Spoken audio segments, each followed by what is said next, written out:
Welcome back to our channel. So today in this video we are going to discuss about how you can wipe clean your Mac or simply reset your MacBook. So without wasting much of our time, let's get straight into the video. For this, you don't need any third-party app as MacBook itself has this inbuilt feature to reset your MacBook. So for this, all you need to do is simply tap on the Apple icon on the top left-hand side of the corner.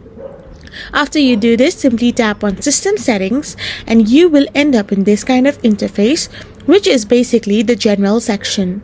So now simply scroll down to the bottom of the screen where you can find an option called Transfer or Reset. Simply tap on it and you will be redirected to this interface. There you can find an option, Erase All Contents and Settings.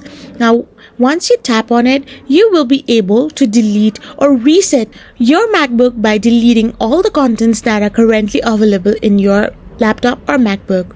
So this is how you can simply reset or wipe clean your MacBook. I hope you found this video helpful. So don't forget to hit that subscribe button and do give us a thumbs up. We will be back again with more informative videos. Thank you for watching.